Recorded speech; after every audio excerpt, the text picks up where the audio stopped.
Welcome back to know and grow every day. और आज के वीडियो में मैं आपको बताऊंगा about the meaning of active and passive income और ऑल्सो एक ऐसी बहुत इंपॉर्टेंट चीज which is common in 95% of the millionaires and billionaires of the world, और कैसे आप वो चीज यूज कर सकते हैं अपनी खुद की लाइफ में to start your journey towards becoming a millionaire and hopefully also a billionaire. So let's begin with the video. सबसे पहली चीज, एक्टिव इनकम का मतलब। एक्टिव इनकम का मतलब वो इनकम होती है जिसके एक्सचेंज में आपको अपना टाइम देना पड़ता है। Basically some examples of that could be your job और योर बिजनेस, जहां पे आप अपना दिन भर में टाइम देते हैं and in exchange for that you earn salary और रेम्यूनरेशन और income out of it. So that is active income, जिसमें आप एक्टिवली अपना टाइम देते हैं और उससे इनकम कमाते हैं। दूसरी चीज हो गई पैसिव इनकम। पैसिव इनकम का मतलब वो इनकम होता है जिसे कमाने के लिए आपको अपना टाइम ज्यादा नहीं देना पड़ता उस चीज को। बेसिकली बैठे बैठे पैसे आते रहते हैं। Some examples of that could be, अगर आपने प्रॉपर्टी ले रखी है तो आपको उससे रेंटल इनकम आ सकती है। अगर आपने कहीं पैसे इन्वेस्ट करके रखे हुए हैं तो आपको उससे इंटरेस्ट इनकम आ सकती है। या फिर उसी सेम जगह पे आपका जो कैपिटल है वो अप्रिशिएट होता जा सकता है, यानी कि 100 रुपए इन्वेस्ट किया तो उसका 100, 150, 200, 300, 400, 500 हो रहा है। That is also a form of passive income. The next example of that could be, for example, you're an artist और आपने कोई बुक, सॉन्ग या किताब या पेंटिंग ऐसी कोई बना दी जहां से आपको बहुत ही ताबड़तोड़ रॉयल्टीज मिलती जा रही है बैठे बैठे। So that is also a form of passive income. Basically ऐसी इनकम जिसके लिए आपको काम नहीं करना पड़ता, वो चीज या फिर वो पैसा ही आपके लिए इतना काम करता रहता है इन द बैकग्राउंड के वो आपको पैसा पे करता रहता है in the form of passive income. So that is passive income. Now let's go to the million or let's say the $1 billion question and also why मैं आपको एक्टिव और पैसिव इनकम का मतलब समझा रहा हूँ। हम मालूम है तेरे बाप को मत सिखा, चल। That million or let's say the $1 billion question is कि क्या एक ऐसी चीज है जो कि कॉमन है in 95% of the world's millionaires and billionaires and how you can use that as well। तो वो एक ऐसी चीज ये है, किसी भी मिलियनेयर या बिलियनेयर को उठा के देख लो हिस्ट्री में, तो they will always and always have multiple streams of income. यानी कि उन्होंने हमेशा कोशिश ये की है कि वो इतने सारे रास्ते खड़े कर दे जहां से उनको इनकम आती रहे एट ऑल टाइम्स, और इस चीज़ की शुरुआत वो बहुत ही यंग एज से कर लेते हैं। अगर आप वॉरेन बफे का एग्जाम्पल ही उठा लें तो फिर 13 या 14 साल की उम्र से ही उन्होंने 3 या 4 जॉब्स करना शुरू कर दिया था। That is how young he started creating his multiple streams of income. अब ये मिलियनेयर्स या बिलियनेयर्स ये चीज क्यों करते हैं बेसिकली, तो उसके रीजंस है twofold. Number one which is a no brainer is कि जितनी ज्यादा स्ट्रीम्स ऑफ इनकम उतना ज्यादा पैसा। And the second reason which is also a no brainer is कि जब आप मल्टीपल स्ट्रीम्स ऑफ इनकम खड़ी कर देते हैं तो फिर आपका risk of loss of income यानी इनकम खत्म होने का खतरा जो है वो ऑलमोस्ट नेग्लिजिबल हो जाता है। यानी कि अगर आप 2, 3 या 4 या 5 स्ट्रीम्स ऑफ इनकम खड़ी कर देते हैं और उसमें से 1, 2 या 3 स्ट्रीम्स ऑफ इनकम भी कंप्लीटली बंद हो जाती है, उसके बावजूद आपको हमेशा इनकम तो आती ही रहेगी from the other 2 sources.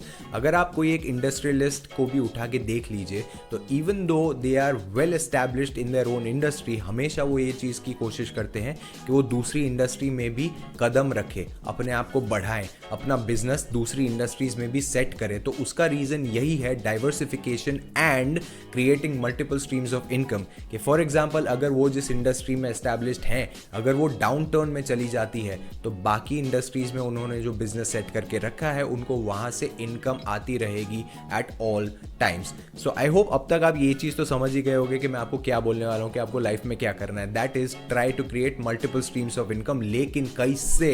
We are young, we don't have that amount of money कि हम बिजनेस शुरू कर सके उससे, और ना ही हम कोई इंडस्ट्रियलिस्ट है, क्योंकि अगर हम लोग इंडस्ट्रियलिस्ट होते तो तुम्हारा वीडियो नहीं देख रहे होते, because we wouldn't have the time about it. Okay, so उस चीज़ को हम कैसे टैकल कर सकते हैं? Now if you are young and you have the time then you can create a combination of 2 active incomes. आप अपना जॉब कीजिए, अपना काम खत्म कीजिए, उसके बाद अगर आपके पास दिन भर में टाइम बचता है, दिल पे हाथ रख के बोलना टाइम बचता है या नहीं बचता है, या कहाँ टाइम वेस्ट करते हो। अगर टाइम बचता है तो try to use that time to earn some money out of it. You could do some kind of freelance work somewhere, you could work on the weekends.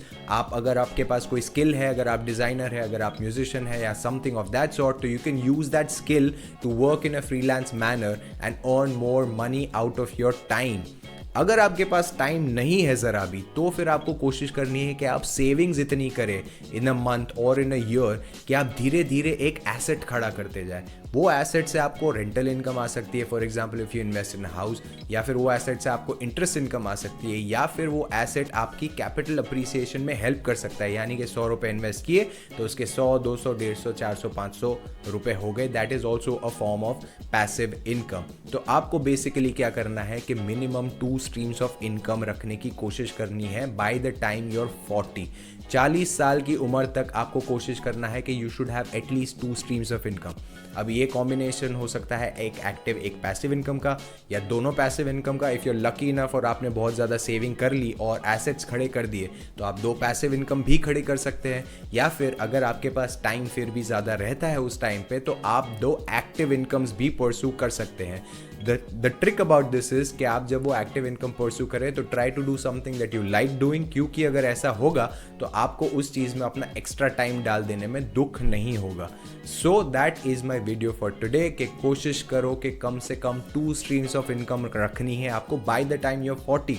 अगर आप चाहें और आप किसी आईटी इंडस्ट्री टाइप शहर में रहते हैं, because I am watching Silicon Valley again right now, so आप ऐसा कोई स्टार्टअप भी ढूंढ सकते हैं जिस चीज़ की वैल्यू आपको लगता है कि आगे बहुत ज़्यादा बढ़ जाने वाली है, and you can invest in that as well, but that is based on your own assessment and on your in the beginning, yeah, in the Listen properly. in the beginning, yeah, in the beginning, but that is based on your assessment and on your own risk. So by the time you're 40, try to create at least 2 streams of income. तब तक 3, 4 या 5 हो जाती है तो भाई साहब amazing काम कर रहे हो तुम। लाइफ में मिलियनेयर या बिलियनेयर बनने के रास्ते पे तुम काफ़ी आगे पहुंच चुके हो। लेकिन अगर आप हमेशा एक स्ट्रीम ऑफ इनकम में अटके रहेंगे तो फिर मिलियनेयर या बिलियनेयर बनने का सपना आपको काफ़ी दूर ही लगने वाला है, and that is the reality of it. Try to create as many streams of income as possible. Always try to buy assets जहाँ से आपको इनकम आती रहे. Stop trying to buy liabilities जहाँ पे सिर्फ आपका पैसा ही जा रहा है और आपको वहाँ से कोई रिटर्न नहीं आ रहा है.